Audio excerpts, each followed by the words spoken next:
Fala galera, eu sou o Tio Cris, o seu brother da língua portuguesa, e esta é a live sinistra, feita por você e para você.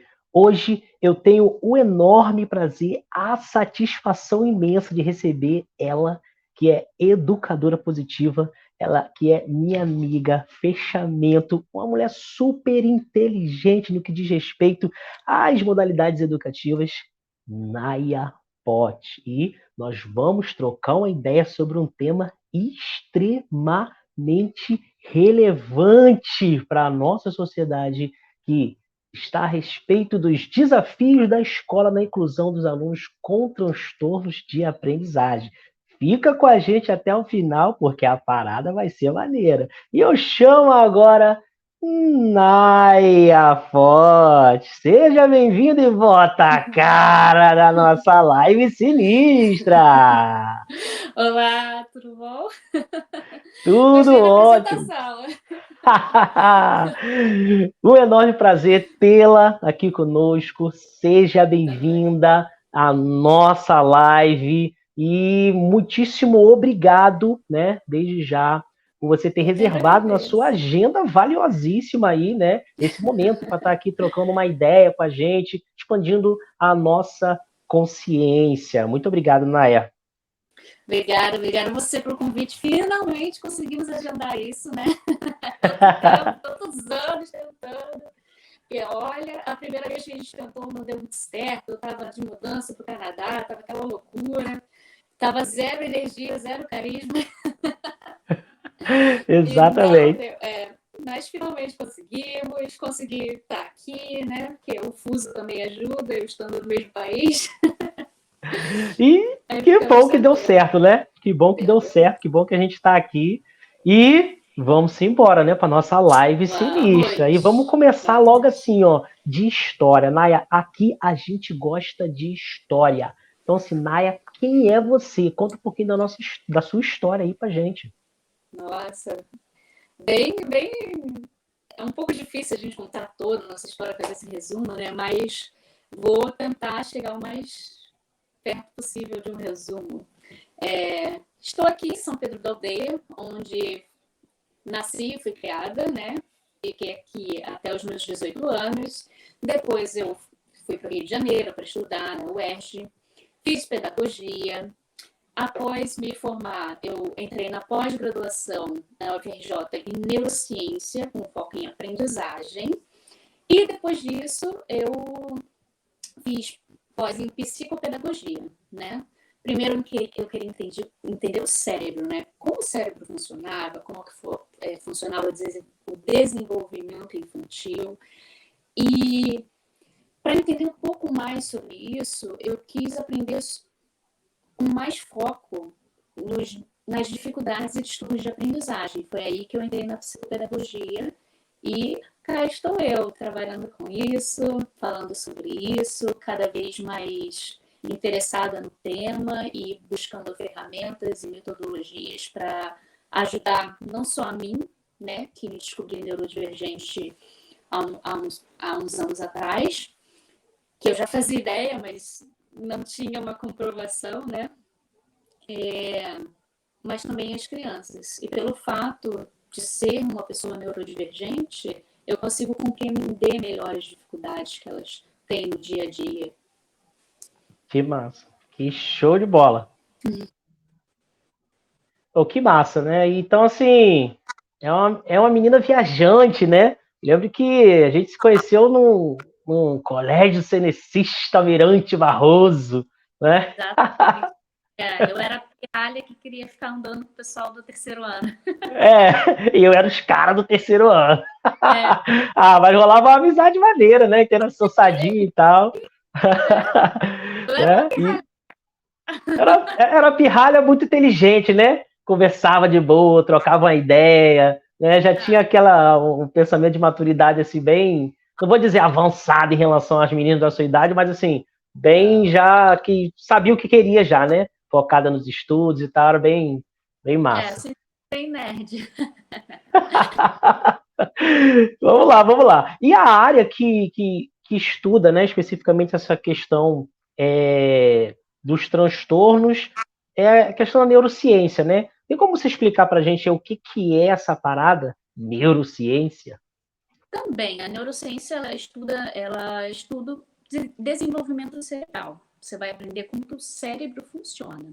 Quais são as regiões do cérebro responsáveis pela linguagem, pelo foco, pela memória. Você vai descobrir em cada região do cérebro o que é responsável por quê e como que funciona a química cerebral, né? Que as sinapses, elas são químicas e elétricas. E você vai estudar tudo isso na neurociência. O que a gente vai estudar com mais foco em dificuldades e distúrbios de aprendizagem vai ser na psicopedagogia, que vai ser um foco só nisso, né? Sobre a dinâmica escolar, sobre a orientação dos pais, dos mestres, sobre a orientação da criança e também ajudar nesse processo de descoberta e de diagnóstico dos distúrbios de aprendizagem. Porque o diagnóstico para um distúrbio de aprendizagem ele é multidisciplinar. Não é apenas um profissional que tem que ficar encarregado desse diagnóstico. Muitas vezes nós precisamos do auxílio de um neuro, né? Dependendo do transtorno, um psiquiatra. O psiquiatra não tem muito esse estereótipo em torno do psiquiatra, né, que vem de gerações passadas, que psiquiatra é coisa de maluco. Não, gente. O psiquiatra ele também vai ajudar no diagnóstico de transtornos e distúrbios de aprendizagem. Ah, foi bom você falar isso daí, porque realmente, né, tem um certo estigma, né, em relação a psiquiatra, né? Tipo assim, não vou nada, psiquiatra cuida de doido e tal. Mas foi bom você falar, porque assim, a respeito dessa questão do diagnóstico, né? Não é apenas um profissional que entra para poder dar esse diagnóstico, é toda uma coisa muito ampla, né? Muito bem trabalhada. E é interessante você falar isso, porque, assim, infelizmente, né, pelo fato de muitas pessoas serem leigas no que diz respeito às questões que envolvem a nossa mente, a gente acaba sucumbindo a ideias equivocadas, né, sobre o transtorno. Dito isso, é importante a gente diferenciar dificuldade de aprendizagem de transtorno específico de aprendizagem, né? Você pode, assim, explicar um pouquinho para a gente a diferença entre esses dois termos? Claro, a dificuldade de aprendizagem ela vai depender de fatores externos, né? Não, não como no distúrbio. O distúrbio de aprendizagem ele depende tanto da gravidez da mãe, coisas que podem acontecer durante a gravidez, até mesmo no parto, e fatores genéticos. Esses são os distúrbios de aprendizagem, né? E as dificuldades são os fatores externos, alimentação, carga horária de sono, um ambiente muito estressante pode mudar isso. A rotina da criança, do adolescente pode causar isso. A metodologia utilizada na escola, tudo isso pode afetar e fazer com que a criança tenha uma dificuldade. O nome já diz, é apenas uma dificuldade. Ela está passando por aquele momento, é algo temporário, e se ela melhorar a rotina, melhorar a alimentação, melhorar o ambiente que ela vive, essas dificuldades podem ser tranquilamente sanadas, né? Como você que é professor de português, você pode me ajudar, porque agora eu falo que eu tenho Não, fica... Agora eu falo que eu não sei duas línguas diferentes. Eu não sei mais português e não sei mais inglês, porque eu tenho erros. Eita, misturou tudo. Mas é isso aí, tá tranquilo, tô entendendo. Porque realmente, às vezes a gente vê uma criança, né, que ela é muito agitada e fala, essa criança é hiperativa. Não. Às vezes é só uma questão de fase, né, uma questão de redirecionamento da educação dos pais. Às vezes a criança ela fica muito ociosa em casa, né? E quando tá na escola extravasar, né? Existem inúmeros fatores, né? Por isso que a anamnese é essa investigação do histórico da criança, dos pais, ela deve ser muito bem feita, né? Você não pode se basear apenas em um momento da criança, você precisa entender todo o histórico da criança, entender o contexto familiar, né? Como psicopedagoga, é muito válido, é recomendado que você vá até a escola, converse com os professores, converse com os inspetores da escola, para você entender quem é essa criança em diferentes ambientes. Quem é essa criança em casa, quem é essa criança na escola. Porque a gente muda dependendo do ambiente. E a criança não é diferente. A criança também vai mudar dependendo do ambiente, né? Muitas vezes a Uhum. criança é muito agitada na escola, quando os pais chegam ela fica mais calma, ou o contrário, porque quando o ambiente da casa é muito acolhedor, geralmente a criança costuma ser mais agitada em casa do que na escola. Porque em casa ela se sente segura para ser exatamente quem ela é. Então ela vai extravasar, ela vai chorar mais, ela vai expressar mais as emoções, né? Por isso que é muito comum, até com crianças menores, quando o pai vai buscar na escola, a criança estava ali brincando, sorrindo e tal. Quando os pais vão buscar na escola, as crianças começam a chorar e tal. E tudo aquilo que ela estava guardando ao longo do dia dela, ela estava ali aprisionada, guardando. Aí, quando chega o cuidador principal, a criança vai e desaba, porque Exato. ela, agora eu posso ser eu, agora eu estou num ambiente seguro para expressar tudo aquilo que está dentro de mim, que eu estou guardando, né? Isso é muito Tô comum. entendendo. É interessante isso daí, porque quando a gente começa a estudar, né, mais sobre relacionamento interpessoal, e estudar também, conhecer um pouco sobre a mente, a gente começa a colocar os pontos nos is e começa a entender os comportamentos, né, das pessoas, principalmente Sim, das crianças, né? E isso é sim, importante porque nos leva a refletir a respeito das nossas reações em relação às atitudes das crianças. Não simplesmente julgar como manhoso, ou como agitado, ou como muito quieto, ou como isso às vezes rola, né, da criança ter realmente um transtorno, ou então é uma questão educacional do contexto familiar. Então, assim, é preciso olhar com muita cautela, olhar com muita sensibilidade. exatamente. Muitas vezes, e outra coisa, profissionais, né, psicopedagogos, tal, que lidam com criança, é muito melhor você primeiro conversar com a criança, observar o comportamento da criança, é, fazer essas avaliações, essas observações primeiro com a criança e depois conversar com os pais. Por que isso é importante? Para que a gente não tenha um olhar contaminado quando a gente for fazer uma anamnese, quando a gente for fazer um teste com a criança. Porque muitas vezes você conversa com o professor ou com o pai e você já vai com aquele olhar muito direcionado para o que o professor falou, para o que o pai falou, e você não presta atenção em outros detalhes, né? Então é muito importante primeiro conversar com a criança, ver como a criança brinca, como a criança se expressa, e depois fazer uma anamnese mais profunda com os pais, saber como que foi o parto, como que foi a gravidez, tudo isso é muito importante. Outra coisa assim, importantíssima para quando a escola fala sobre, aponta algumas coisas que pode vir a ser um transtorno, é perguntar para os pais a nota do APGAR. Você já ouviu falar? Apigar, não. Como é que é? A nota do APGAR. Ah, Isso é apigar. muito importante, até para quem está, para mulheres que estejam grávidas agora, né, nesse momento, saber essa nota. Muitas pessoas não sabem disso, mas assim que o bebê nasce, o médico, ele dá uma nota sobre a vitalidade do bebê, Hum. que vai de 0 a 10, essa nota. E dependendo da nota, isso vai dizer se em algum momento essa criança pode ter alguma dificuldade, algum transtorno.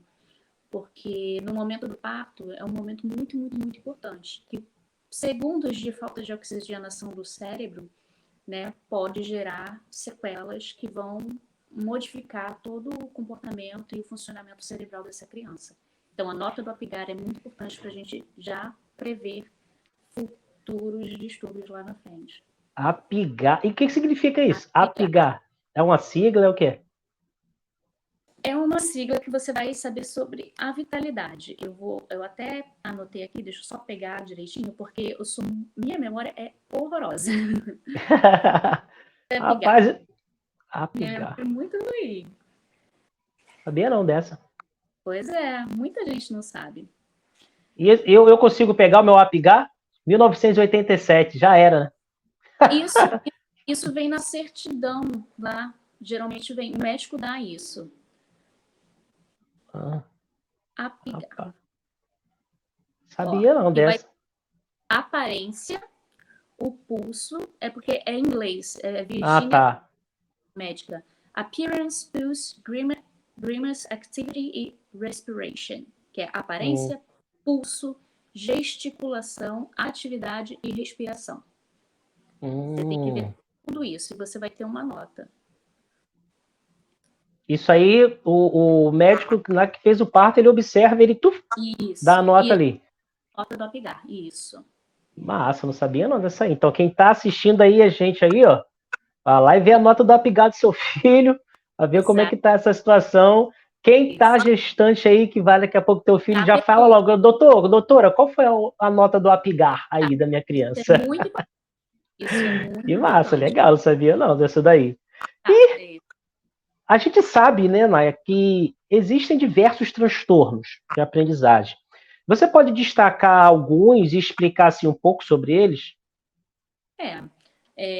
O que está mais famoso, né, que agora tem muita gente falando sobre isso, tem muitos vídeos no TikTok, é o transtorno de déficit de atenção e hiperatividade, o TDAH, que é um transtorno que não é tão simples assim de você diagnosticar, né? Porque esse transtorno a pessoa ele pode ser combinado, ou a pessoa pode ter aquela hiperatividade motora, né? Que vai fazer a pessoa ser mais agitada, correr, gesticular mais, ou a pessoa pode ter um déficit de atenção maior. E o que é mais comum é o combinado, que a pessoa pode ter uma... Peraí, que eu tô formulando aqui meu pensamento. Tranquilo. Ele pode ser a pessoa que tem déficit de atenção maior, ou uma hiperatividade maior, ou o tipo combinado. Que não vai ter tanta agitação motora, mas ela pode ter muita agitação mental, que pode causar insônia, que Dificultar a concentração. dificultar a concentração. O TDAH ele já tem uma dificuldade de atenção. Isso já é característico de todo TDAH, que não é necessariamente um déficit de atenção, e sim uma oscilação da atenção.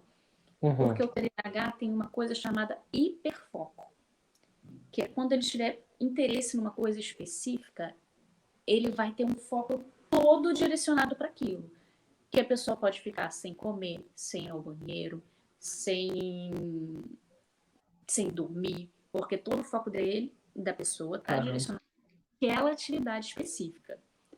E pode ser uma disciplina da escola, pode ser quadrinho, pode ser brincar de massinha, pode ser pintar, pode ser um esporte. O hiperfoco ele não tem um direcionamento específico, é sobre o interesse da pessoa e pode mudar ao longo da vida. A pessoa pode ter um hiperfoco muito grande na infância por coletar folhas. Aí, todo lugar que ela passa, ela vai coletar folhinhas e vai juntar isso. Aí, na adolescência, a pessoa fica com um hiperfoco muito grande em jogar vôlei. Aí, todo momento, ela quer jogar vôlei, quer fazer aquilo, quer fazer aquilo com muita... Com aquilo vai gerando ansiedade. Tudo que ela fazer é aquilo. Tudo que a pessoa quer fazer é aquilo. E na fase adulta pode ser trabalho. Entendeu? A pessoa pode ter um hiperfoco assim, absurdo no trabalho, ou em leitura, ou em lavar o carro. É o hiperfoco. Você não sabe quando ele vai vir, como ele vai vir e sobre o que vai vir. Mas todo TDAH tem isso. E por isso que a gente fala que não é um déficit de atenção, é uma oscilação da atenção. Que vai mudar ao longo da vida, vai mudar em diferentes fases, né? E sobre inúmeros temas. E além do TDAH, outro transtorno você pode falar pra gente aí? Eu posso falar sobre a dislexia, que é muito associada ao TDAH também. Que a dislexia é justamente esse distúrbio da linguagem, de leitura e linguagem. O que é a dislexia? Você que é professor de inglês já deve ter ouvido falar, né? Não sei. Português. Né? Português, exato. Eu falei aqui, inglês. Inglês, é. É que minha Tá irmã bom, tá na mistura Brasil-Canadá, tá tranquilo. Desculpa. É que a minha irmã é professora de português e inglês, né? Ah, que massa. Você que é professor de português, você deve ter tido contato com alguma criança com dislexia e tal, porque isso aparece muito na escrita. E a pessoa que tem dislexia, ela pode trocar letras no momento que ela escreve. Ela pode esquecer palavras ou até mesmo frases. Quando ela está lendo, ela às vezes lê muitas vezes a mesma linha, tem dificuldade também de compreender o que ela está lendo. Se ela lê em voz alta, ela não consegue compreender o que está lendo. Precisa ler várias e várias vezes o mesmo texto para conseguir compreender. Ela vai compreender, mas é preciso ser feito um trabalho diferente para que ela compreenda. E também tem fontes específicas que vão ajudar também a pessoa com dislexia, né? Geralmente a Verdana é uma fonte muito boa para usar com pessoas com dislexia, a Arial é uma fonte muito boa para utilizar, né? Indico para os professores, quando forem fazer provas, né, pesquisarem as fontes melhores para serem usadas com crianças e adolescentes com dislexia. E adultos também, né?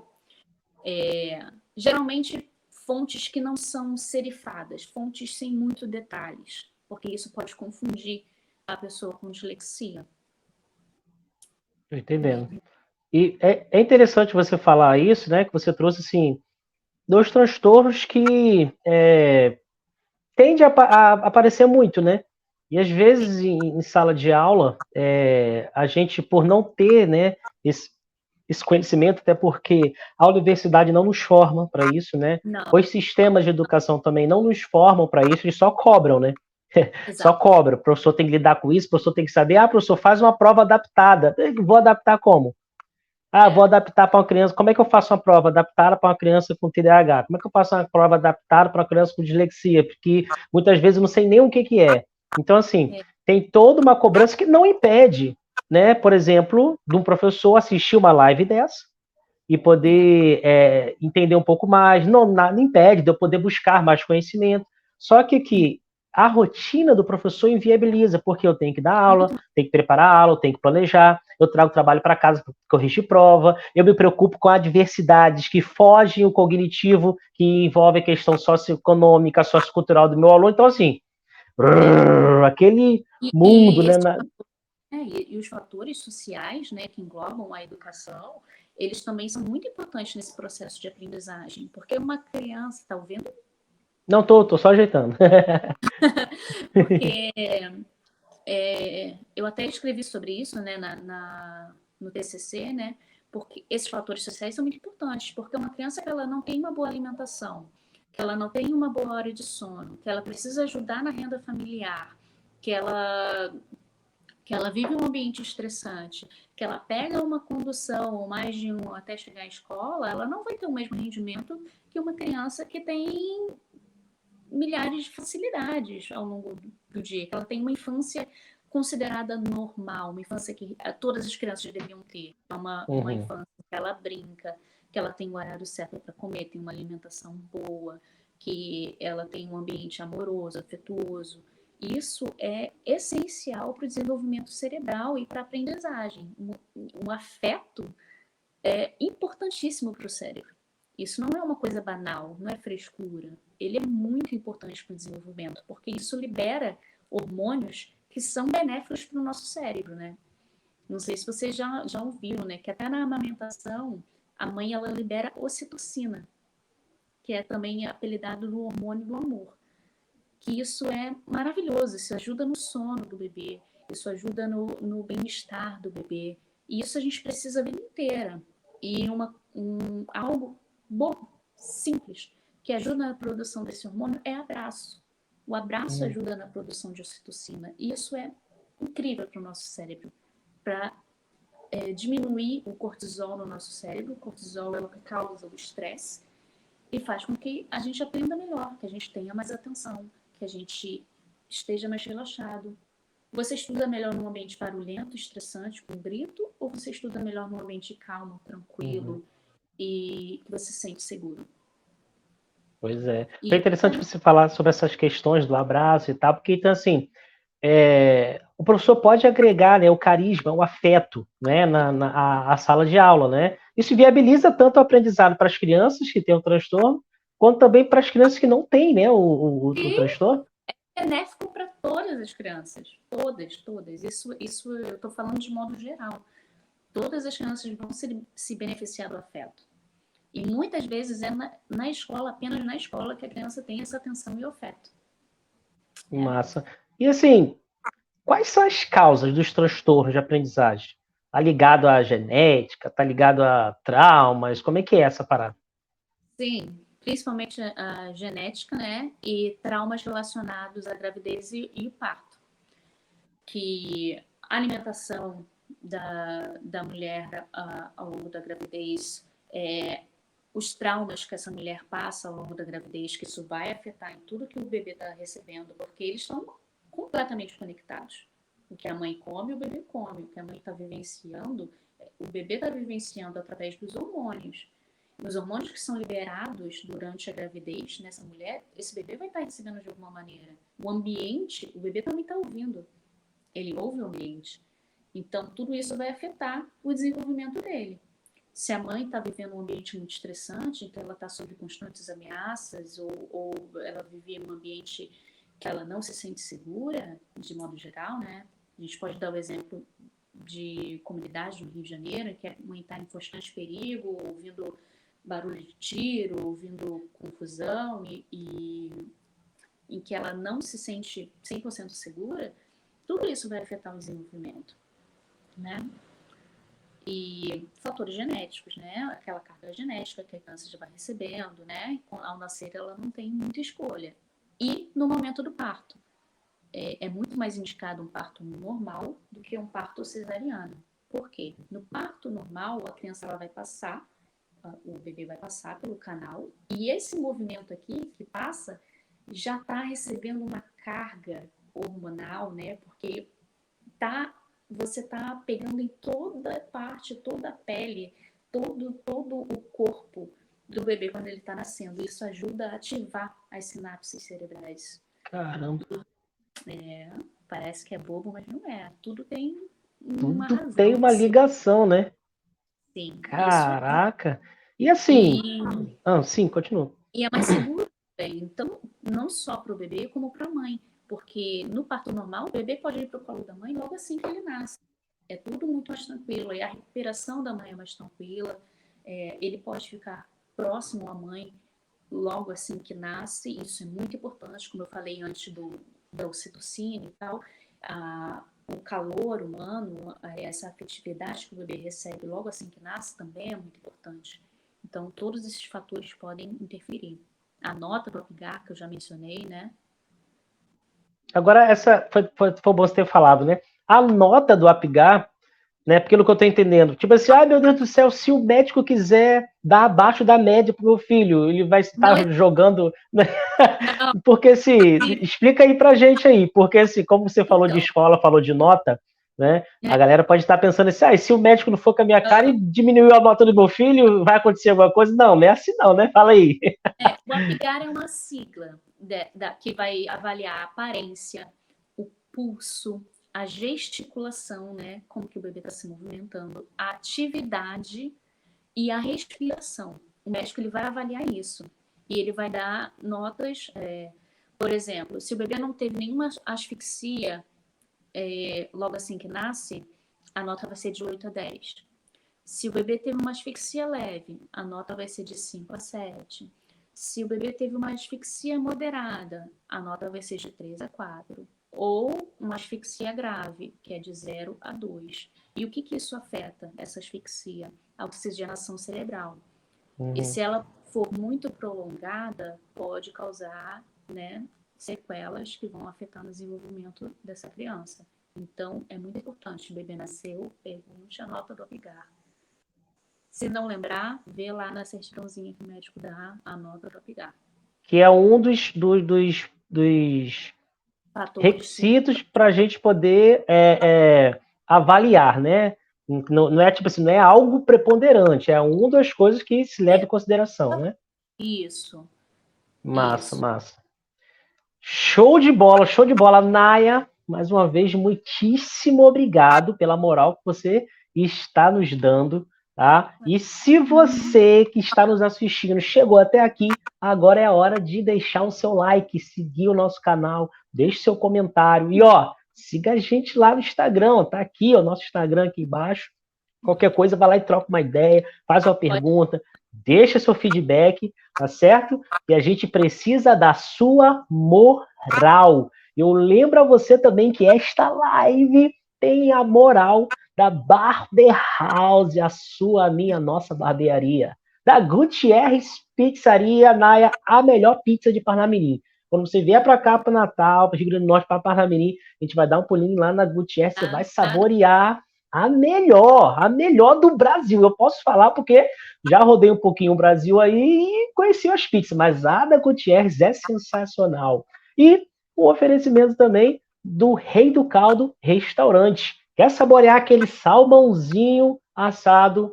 Vai lá no Rei do Caldo, que, ó, sensacional. Então, Naya, quando você vier para cá, a gente já vai almoçar no Rei do Caldo, depois a gente vai à noite vai saborear aquela pizza deliciosa da Gutierrez. Gosta de pizza, né, Naya? Eu amo pizza, né? Você sabe. Ah, então perfeito, perfeito. Agora com pizza. Você tem uma história, né, com pizza? Que massa, que massa. E Naya, a gente falou sobre transtorno, né? Falou sobre causas e assim, em infância, né? Agora trazendo um pouquinho para o lado dos adultos. Os transtornos, eles podem ser desenvolvidos, ou seja, uma pessoa que nasce sem transtorno, com o tempo, ela pode desenvolver? Não. Ela pode desenvolver dificuldades, mas transtorno não. Transtornos são genéticos. Ou tudo isso que eu falei anteriormente, né? No momento do parto, ao longo da gravidez, a criança já está ali, já está crescendo com aquilo ali. Os transtornos, eles precisam estar lá desde a infância. Você precisa identificar as características desde a infância. Por isso que uma anamnese é muito importante. Uma anamnese bem feita é muito importante. Massa, foi bom você ter falado isso daí. E é interessante também você falar isso daí, porque assim, quem não tem um transtorno não adquire, né? E é importante também, agora um recado aqui para a molecada, né? Para os adultos também, né? Que às vezes dão de moleque. Não vou dizer nem evitar, vou dizer para não fazer. Não tratar pessoas que não têm transtorno como tendo. E principalmente deteriorar, né, o conceito do transtorno.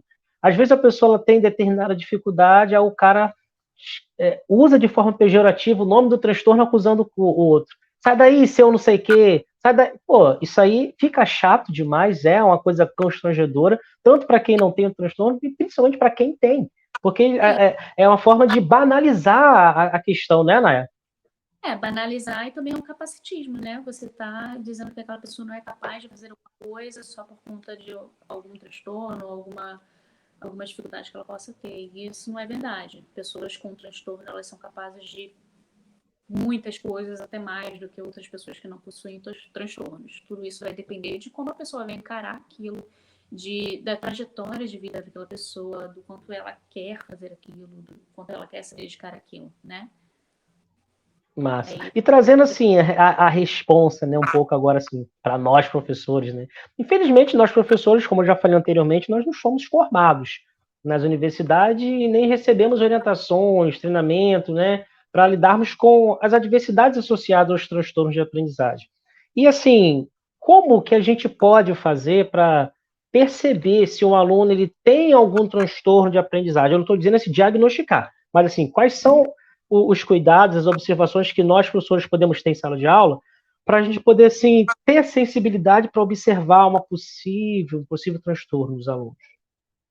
Olha, é muito complexa essa pergunta, porque eu teria que saber de qual classe você está falando, de qual período, qual idade que você está falando. Sexto ano. Sexto ano, que é a turma do gás. Eu costumo dizer que sexto ano é o seguinte: ou eles te amam ou te odeiam. Não tem meio termo no sexto ano. Porque eu digo logo sexto ano, porque assim, passando a pergunta para você, né? Não é falando mal do sexto ano, não, né? Porque assim, o sexto ano é aquela turminha que eles saem do ensino fundamental 1, da fase de uma professora, 2 no máximo, ainda é tia, e entra naquela fase assim de aflorar questões físicas, questões emocionais, contato com 6, 7, 8 professores, cada um pensando de forma diferente. Então, assim, a mente das crianças também está uma ebulição, né? Então, vamos lá.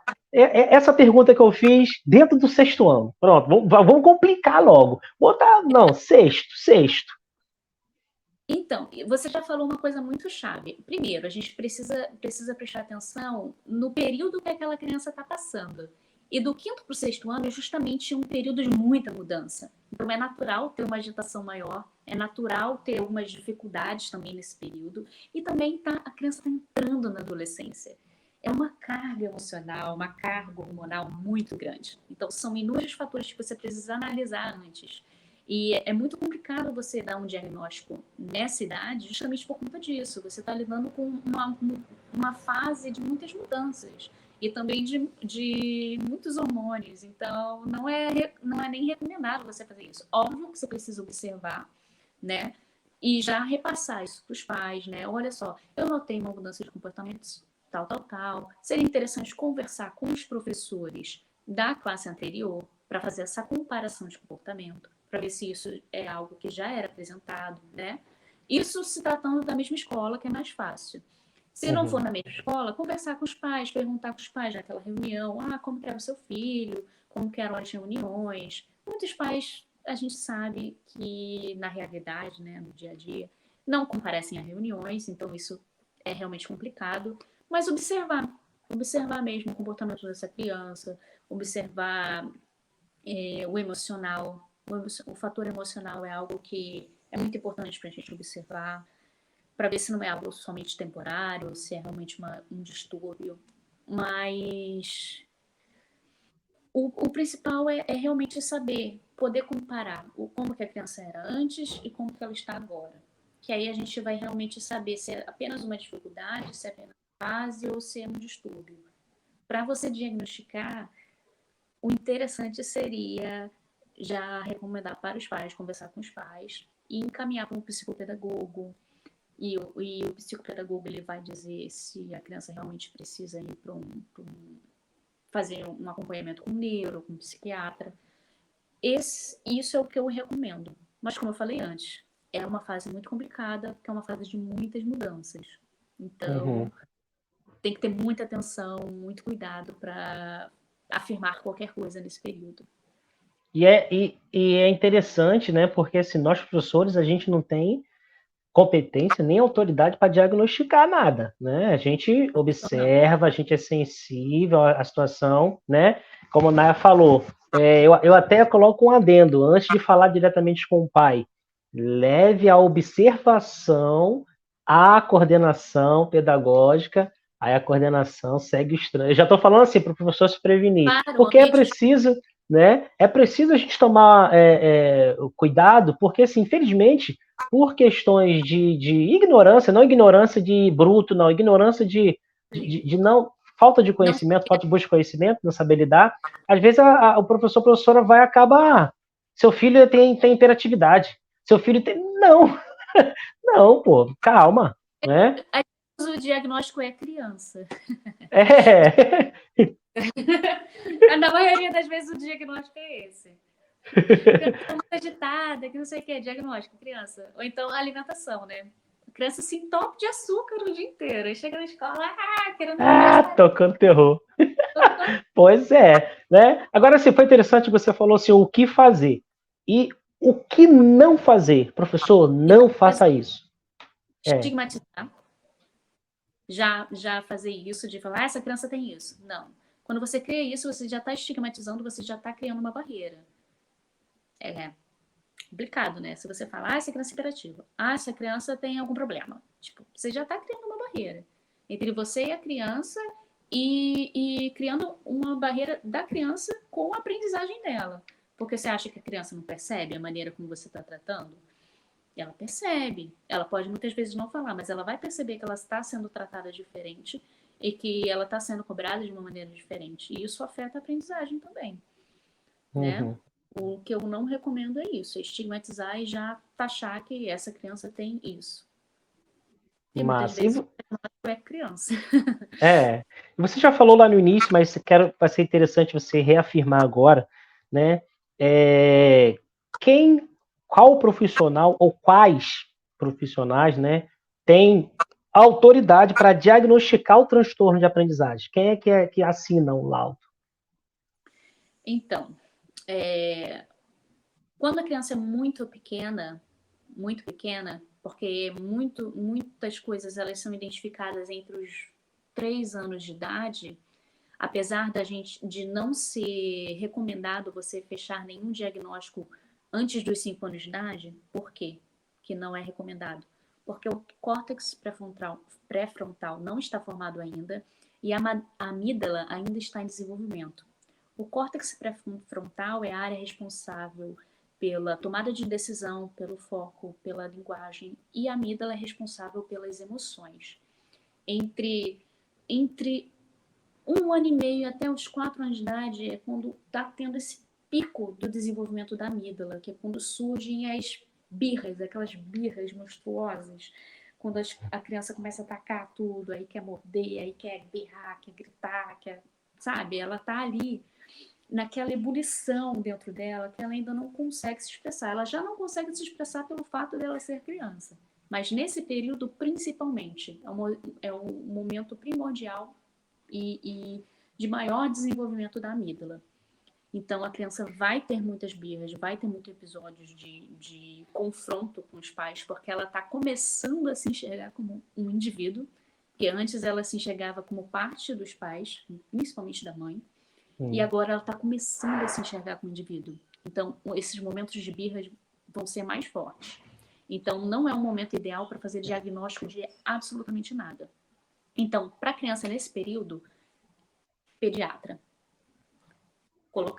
Levar a criança para o pediatra, falar quais são, o que está sendo observado, para o pediatra fazer uma avaliação, para o pediatra ver ali nos marcos de desenvolvimento onde que essa criança se encontra, né? Eu não falei anteriormente sobre isso, mas é muito importante para os pais e para os professores saberem os marcos de desenvolvimento de cada idade. Que aí você vai saber onde a criança se encontra mais ou menos naquilo ali, né? Não é para você ser taxativo. A criança não está falando 20 palavras nesse momento, é porque ela tem um distúrbio. Não, não é assim. É para você ter uma ideia que naquele período ali ela pode ter um salto de desenvolvimento ou que algo precisa ser observado e precisa ser trabalhado, né? E nessa idade, dos 3 aos 5 anos de idade, pediatra. Após isso, primeiro é feita uma avaliação psicopedagoga, a fonoaudióloga, um neuro ou um psiquiatra. E isso deve ser feito de uma maneira multidisciplinar. Não é só o psicopedagogo, não é só o psicólogo, não é só o fonoaudiólogo e não é só o neuro, nem só o psiquiatra. Você precisa escolher pelo menos, eu recomendo pelo menos 3 profissionais dessas áreas para você fazer um diagnóstico bem feito, uma anamnese bem feita. Tô entendendo. Agora, sim, o que dificulta um pouco, né, mas assim, o que inviabiliza é o acesso a esses profissionais, né?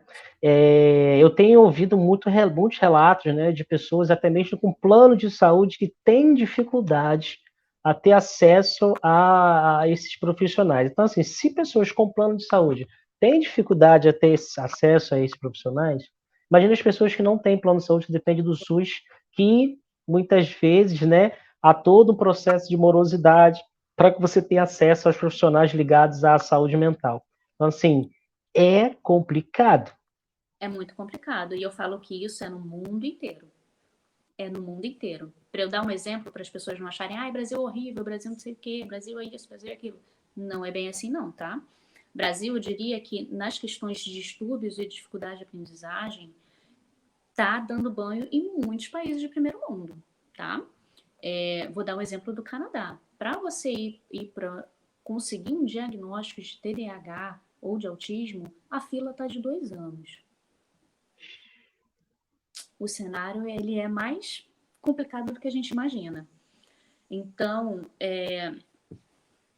e realmente, e outra coisa que eu gostaria de falar, todas essas descobertas, né, a respeito do distúrbio de aprendizagem, veio com o avanço da tecnologia, com o avanço das pesquisas, com o avanço da neurociência, com o surgimento da psicopedagogia. E por que eu diria que aqui no Brasil e na América Latina a gente tem um olhar até mais atencioso para isso? Porque a psicopedagogia nasceu na Argentina.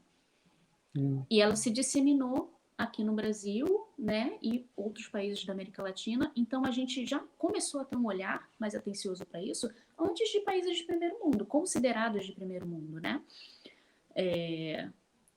E a neurociência, ela tem pouco mais de 50 anos, mais ou menos quase 60 anos que tem a neurociência, ou 60 e poucos anos. Eu agora não estou com a data na Por cabeça, aí, por aí.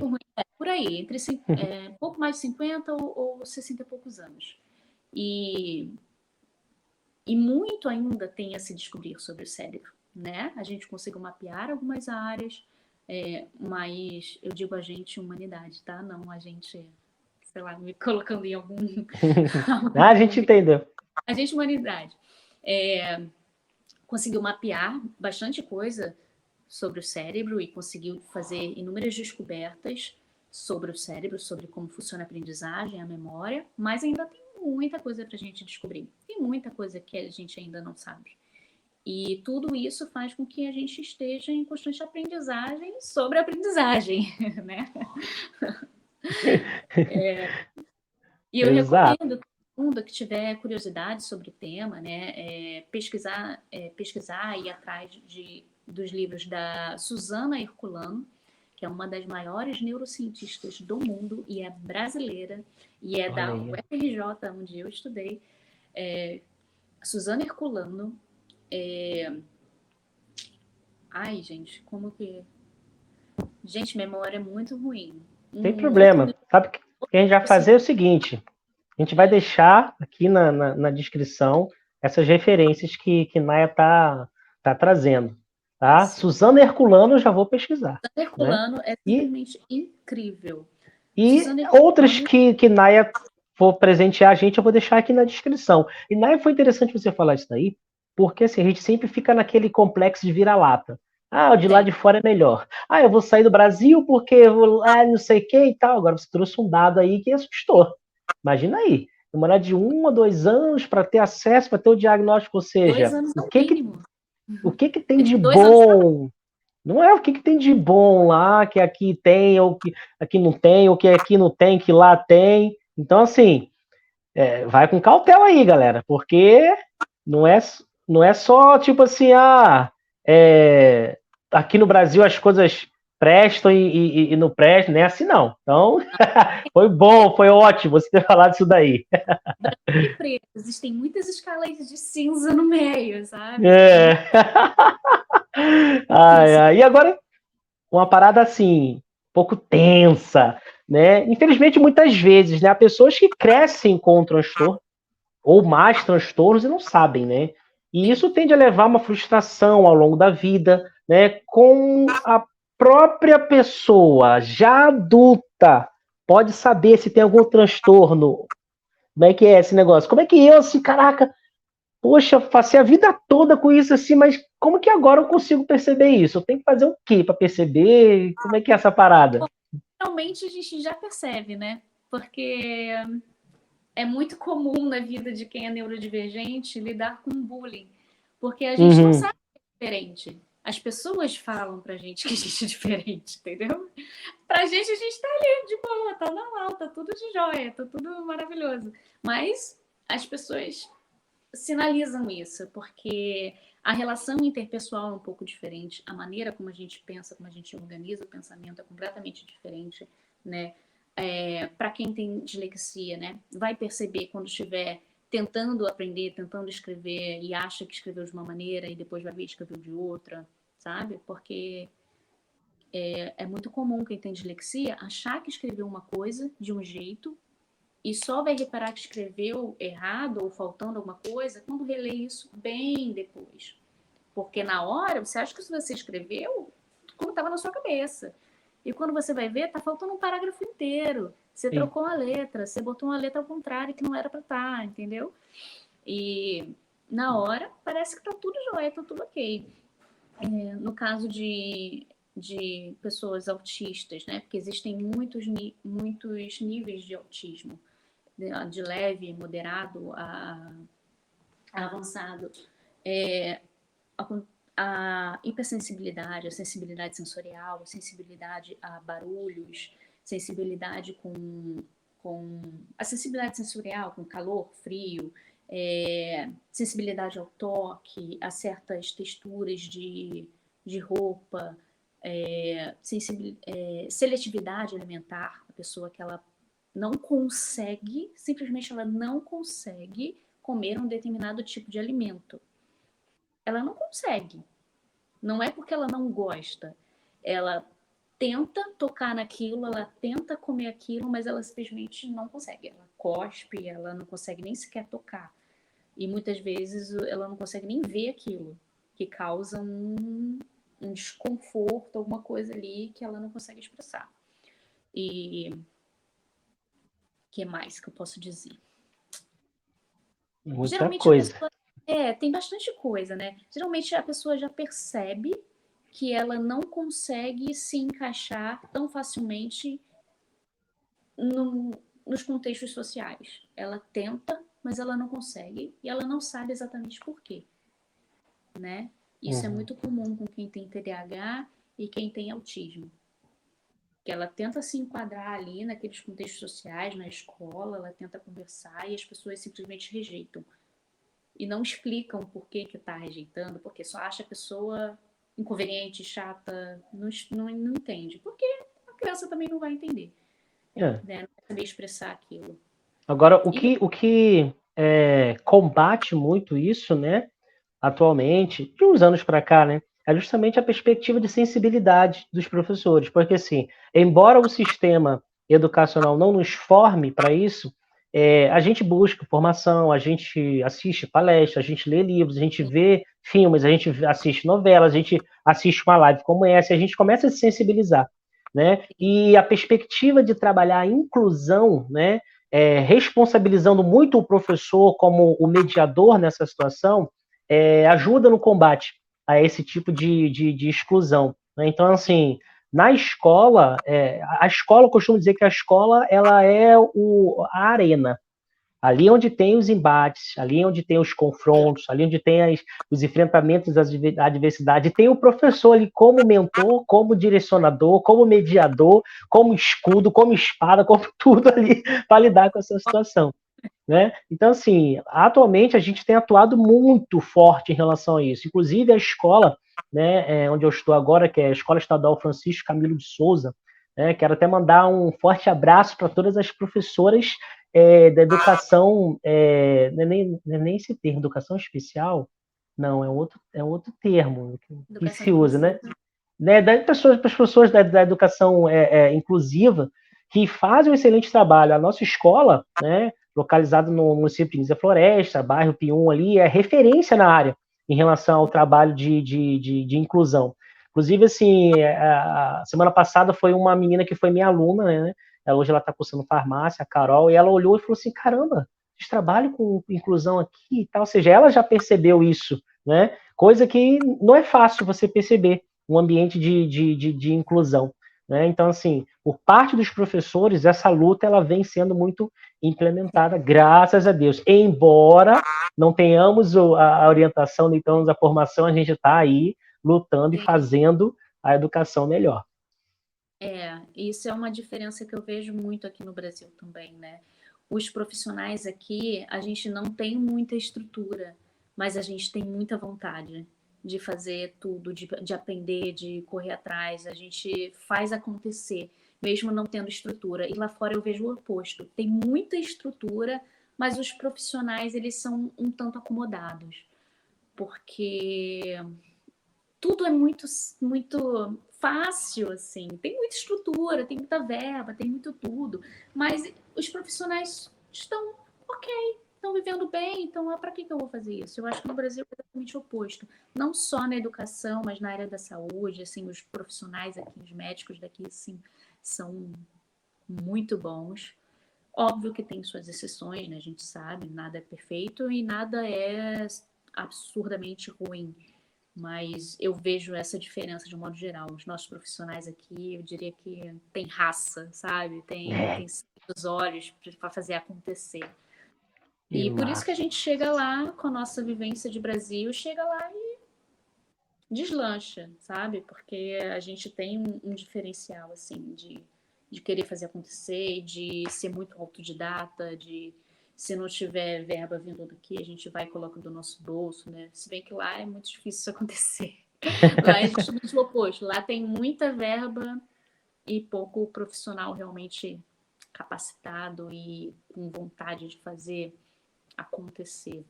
Que massa. Mais uma coisa que você fala interessante para a gente volver o olhar para nosso aspecto de positividade aqui. O Brasil é assim. O Brasil tem muitos fatores positivos. Muitos. O que peca aqui no Brasil mesmo é a estrutura, que é decorrente da corrupção, né? Infelizmente. Massa. E é possível tratar transtorno de aprendizagem na fase adulta? Sim, a gente faz. Depende, né? Como eu te falei, são vários transtornos, depende do transtorno, e sempre tem esse acompanhamento, e a gente vai utilizando diferentes ferramentas para ajudar nisso. A gente vai treinando o nosso cérebro. A gente vai treinando o nosso cérebro para cometer menos erros, vai treinando o nosso cérebro para prestar mais atenção, para ter mecanismos de memorização mais eficientes, né? Fazendo terapias que ajudem a lidar com a sensibilidade sensorial, a sensibilidade auditiva. Existem agora, para quem tem muita sensibilidade sensorial e auditiva, fones que você pode colocar no ouvido e você consegue ouvir a sua voz, ouvir a outra pessoa com mais suavidade e cancela os ruídos do ambiente. Isso é muito bom para quem tem essa sensibilidade. E sim, tem muito tratamento, e no caso do TDAH, na maioria das vezes é necessário entrar com a medicação, porque o TDAH ele pode desenvolver a ansiedade e, consequentemente, depressão. Então, muitas vezes a depressão está tão profunda que você precisa primeiro tratar a depressão e depois entrar com um remédio focado para TDAH. Entendi. Ou seja, já é uma parada gerada, né, em consequência do transtorno, né? Sim. Caramba. E além de educadora positiva, né, psicopedagoga, você também é escritora, né? Faz, conta pra gente como é que foi esse negócio aí. Eu vou virar escritora agora. Sempre escreveu desde pequenininho. Foi depois de jovem, adulta. Como é que foi esse negócio aí? Olha, eu sempre escrevi, desde criança. E eu escrevia como uma válvula de escape, né? Eu não conseguia me expressar direito, eu não conseguia falar o que eu estava sentindo, eu tinha medo também, às vezes, de falar o que eu estava sentindo, o que eu estava pensando, então eu escrevia. E eu escrevia muita poesia também. Os meus primeiros livrinhos foi com 8, 9 anos de idade, ali, que eu escrevi 3 livrinhos. Aí eu levei para a escola, toda feliz, aí mostrei para a professora. Aí uma coordenadora gostou, aí pegou meus livrinhos, não me devolveu. Eu fiquei super triste. Isso acontece. E eu sempre escrevi, isso sempre foi constante na minha vida, né? E eu achava que publicar um livro era algo muito difícil, muito inalcançável. Até que eu fui morar no Canadá e conheci pessoas que estavam dentro do mercado editorial e falando, não é tão difícil assim, não sei o quê, lá, lá, lá. E eu tinha já várias coisas escritas. E eu estava escrevendo sobre as crianças, né? Que eu tive esse primeiro contato lá no Canadá. Logo assim que eu cheguei no Canadá, eu não podia ser professora, né? E eu fui ser babá. Então eu lidava com as crianças e as primeiras crianças foram Luciene e a Tabi, que eram irmãos, né? E eu comecei a escrever sobre eles e depois fui escrevendo sobre as outras crianças que eu tive contato. Cada história fala sobre um tema diferente, né? O livrinho do Lucien, ele fala sobre justamente você enxergar as diferenças, saber entender as diferenças e você não se colocar em lugares que você não cabe. Você entender qual é o lugar certo para você, né? Que muitas vezes a gente fica na vida tentando se encaixar em lugares que não são adequados para a gente, né? E a gente não sabe o quão grande a gente é. E o Luciano fala sobre isso. Que massa. E cada livrinho tem um nome, né? De uma criança, né? Tem o Luciene, tem a Tábia, a girafa. A Isso. Aurora, a raposinha. E assim, os animais têm alguma coisa a ver ou foi escolha aleatória? Não são aleatórios, não. O Luciano amava elefante, né? A gente fazia várias brincadeiras com elefante, desenhava muito elefante. A Tábia, ela amava uma almofadinha de girafa que eu tinha. Ela vivia grudada com essa almofadinha. E cada cor remete às cores favoritas das crianças. A Aurora, ela tinha também uma raposinha que foi a raposinha que a gente usou para ela se sentir mais confortável quando ela estava longe dos pais. Eu falava para ela abraçar a raposinha quando ela ficasse triste e quando ela sentisse muita saudade dos pais. O Azaf, o leão, né? O Azaf é baseado no meu sobrinho. E como ele é super fortinho, troncudinho e bem agitado, assim, aí eu usei o leão. A Que Blair, a massa. borboleta.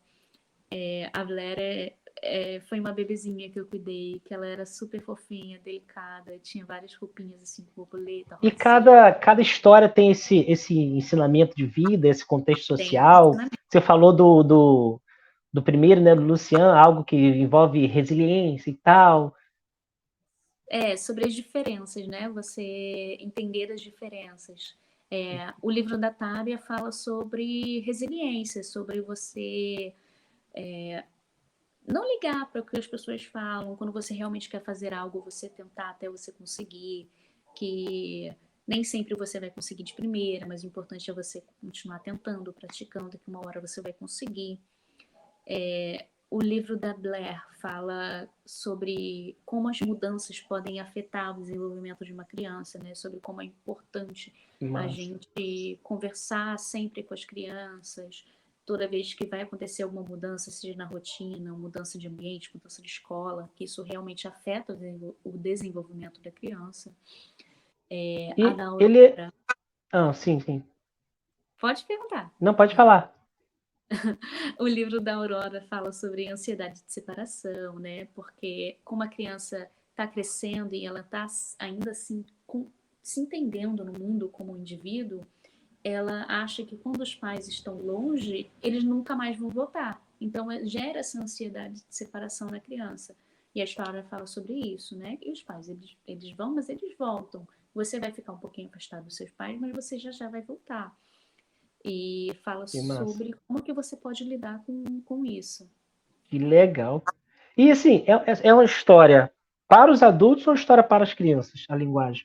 Ambos. Eita, Eu, já tô. eu achava, quando eu estava escrevendo, que só as crianças pequenas iriam se interessar. Mas eu estou vendo que não, né? Até mesmo por conta do tema, que são os livros, né? São livros que os pais também podem aprender bastante, né? Sobre como funciona o desenvolvimento infantil. É uma coleção. E eu tenho mais Que 7 para massa. ver. Eu já Então, vou, já vou comprar já para minha sobrinha. E você tem a caixa aí, porque aproveitar que você está em São Pedro da Aldeia, quero mandar um beijão aqui para minha sobrinha Princesa Alicia, Tica Lica Tica, do tio Cris. E aproveitar que você já está em São Pedro, manda um beijo para ela aí, Naya. Alicia, o nome dela. beijo, Alicia. Vou fazer uma dedicatória linda para você, vou te entregar, quero te dar um abraço, tá bom? Pronto, aproveitar que já está em São Pedro, já vai deixar já. Que Pode massa, que deixar. massa. E a gente vai deixar aqui, quem quiser comprar, Naya, por exemplo, tô aqui no Rio Grande do Norte, Parnamirim, assisti essa live agora, a Naya tá lá no Rio de Janeiro, daqui a pouco vai pro Canadá. Como é que eu faço para comprar esse livro? Pode entrar em contato comigo lá no Instagram, que eu ainda tô vendo uma distribuição mais assim direta, mas entra em contato comigo no Instagram, que eu tô enviando agora com dedicatória para todo mundo que quiser comprar, tá bom? Ah, perfeito, então. Então ainda não tem uma compra assim específica pelo site, não, né? É somente o do Lucien que dá para comprar, mas o Lucien eu publiquei ele lá no Canadá, então pelo site da Amazon ele ainda está com o valor antigo lá impresso lá no Canadá, aí tem um monte de taxa e eu lancei Uhum. na Bienal do Rio toda a coleção, então eu ainda estou vendo um distribuidor aqui para ficar tudo certinho. Eu estava lá na Bienal, Então assim, tava na Bienal do Rio de Janeiro. Caraca, eu que fiz esse moral, lançamento. hein? Foi uma experiência muito bacana, foi muito legal, foi uma emoção assim muito grande, né? Primeira vez que eu fui na Bienal já foi uma emoção muito grande, porque é um ambiente super mágico para mim, assim. Todo mundo que gosta de Ah, ver, de ler, vai na Bienal e vê aquilo tudo, aquele monte de livro, um monte de tema, a gente fica maluco. E lançar essa coleção na Bienal, assim, foi incrível, foi que simplesmente incrível. massa. E essa garrafinha aí, tem para venda também? Eu fiz essa de teste para mim, mas tem tanta gente pedindo que com certeza eu vou disponibilizar para venda. Quem Eu quiser a vou garrafinha, querer, eu vou querer me uma da Blair, porque eu gosto muito de azul, lilás, acho massa. Ai, que legal. Ó, a da Tábia é um lilás roxinho, a da Blair é um rosinha puxado por lilás. É. Que massa, que massa. Então já sabe, né? Quem quiser o livrinho, que eu super indico, né? É, Ó, a garrafa também, Instagram tá pode. aqui. A Aham. garrafinha também, certo? Show, show, show, show de bola, show de bola. Ah, que massa, que massa, que legal, que legal. Muito legal mesmo. E continuando o nosso bate-papo, né? A gente já está terminando aqui, né? Infelizmente, há um estigma em relação aos transtornos, isso tende a dificultar muito a vida da pessoa no que diz respeito às relações interpessoais, né? O que Sim. pode ser feito para amenizar essa consequência negativa? Você quer dizer de outras pessoas em relação a quem tem transtorno ou da pessoa mesmo para conseguir se relacionar Das mais? duas pessoas, das duas formas. Olha, gente, sempre recomendo para todo ser humano na face da Terra, principalmente quem nasceu nos anos 90, é terapia. Terapia é simplesmente incrível. A gente aprende muito sobre nós mesmos, a gente aprende sobre os nossos traumas, as nossas dificuldades, as nossas limitações. E aprende a lidar até com quem deveria fazer terapia, mas não faz. Então, eu indico super. É essencial. Principalmente quem nasceu nos anos 90. Então, tanto para quem tem transtorno quanto para quem não tem, para diminuir Sim. terapia, né? Então, a resistir à terapia é resistir ao próprio desenvolvimento, né? Interpessoal, mental, né? Realmente, assim, a gente sabe que, como eu falei, a gente falou anteriormente, é complexa a situação devido a questões, né, de serviço público, questões de profissionais da saúde e tal, mas assim, persista, né? Vá buscar. E assim, Sim, além e da terapia, aproveitando esse, né, sobre as dificuldades sociais e tal, as diferenças sociais que a gente encontra aqui no Brasil, muitas universidades, os formandos em psicologia, eles fazem atendimentos gratuitos, né? E tem outros atendimentos gratuitos também que você pode encontrar. Tem atendimento online gratuito, tem vários profissionais que fazem esses trabalhos. Então, é ficar ligado, é pesquisar no Google, porque tem muitos profissionais que fazem esses atendimentos. que massa. E assim, além da terapia, quais são outros assim atitudes que a gente pode ter para amenizar o impacto? Para amenizar o impacto, né, de algum distúrbio, é complicado, porque o distúrbio ele precisa de inúmeras ferramentas. E sem o conhecimento, é muito complicado você conseguir amenizar isso. Você tem que querer primeiro. Você tem que querer muito, porque não é fácil. Você tem que estudar sobre o assunto. Você tem que tentar compreender as suas dificuldades primeiro. E entender que não é só você, não é só com você. Tem milhares de pessoas que estão passando por muitas dificuldades e que você pode conversar com essas pessoas, que elas vão compartilhar as experiências delas. Você pode procurar também grupos de apoio online, onde as pessoas vão compartilhar sobre essas dificuldades e você vai ter uma perspectiva diferente sobre si mesmo e também sobre outras pessoas. Ter empatia. Empatia é primordial, não só quem tem transtorno, dificuldade de aprendizagem, mas para qualquer ser humano na face da Terra.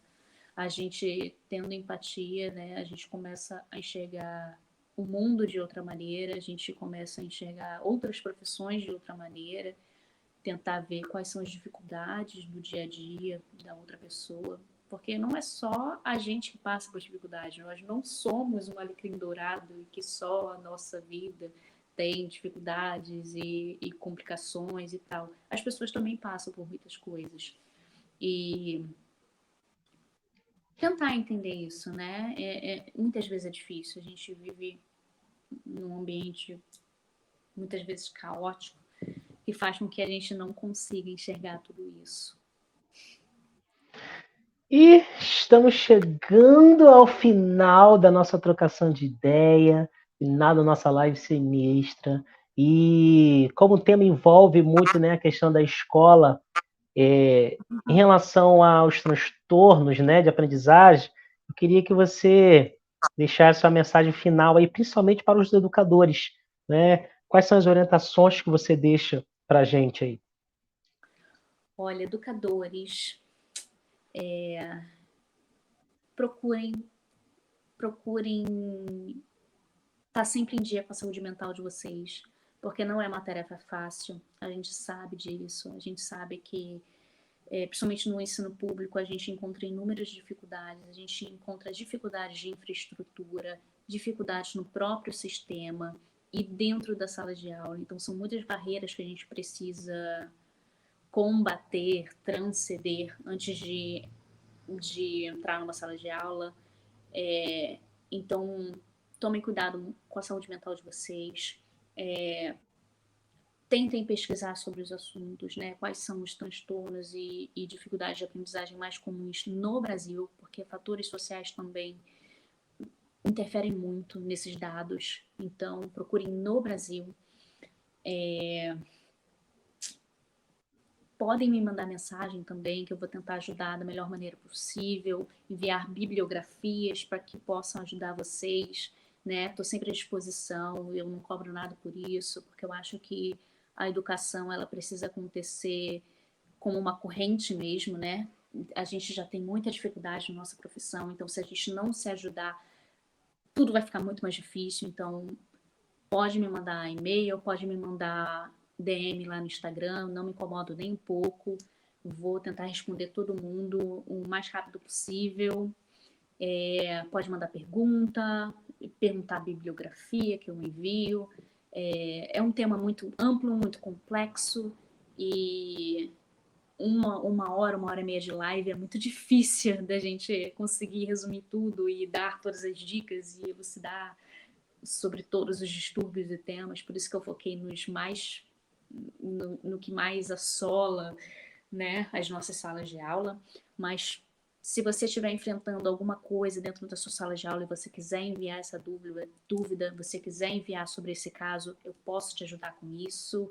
E estamos juntos, vamos conseguir enfrentar essas dificuldades, vamos conseguir enfrentar até mesmo essas dificuldades, né, de infraestrutura. Eu acredito muito na educação. Eu espero que todos que estejam assistindo essa live também acreditem na educação. E eu quero deixar essa mensagem mesmo de apoio, de estímulo, porque existem muitos educadores que querem fazer acontecer. Acredito que nós somos esses educadores, né? Se você entrou nessa live, é porque você quer alguma coisa diferente na sua prática. E pode contar comigo, pode contar com o Cris, que eu acredito nesse trabalho incrível que ele faz. E tamo junto. E vamos que vamos. Show de bola, Naya. Muitíssimo obrigado pela sua presença, obrigado pelo tempo que você reservou para nós aqui, abrilhantou o nosso momento, compartilhou um pouco do seu vasto conhecimento e com certeza quem ficou com a gente até agora, que até o final assistiu tudo, entrou em processo de expansão da consciência e vai sair daqui uma pessoa diferente, uma pessoa transformada, uma pessoa mais sensível, uma pessoa mais atenta às questões que dizem respeito à saúde mental e aos transtornos de aprendizagem. Naya, muitíssimo obrigado. Quero ser. Valeu mesmo. Valeu mesmo. Forte abraço e até mais. Tchau.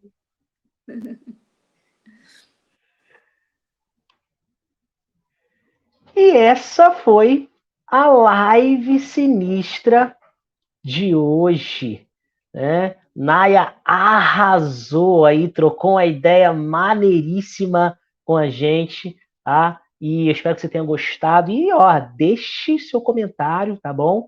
Curta aí nosso canal, nos siga, vai lá no nosso Instagram e fala o que você achou, sugira para os próximos temas, sugira próximos co-criadores, para a gente estar trocando uma ideia aqui sadia, que a nossa live, ela é sinistra porque você faz dela sinistra. Um forte abraço e até mais. Valeu!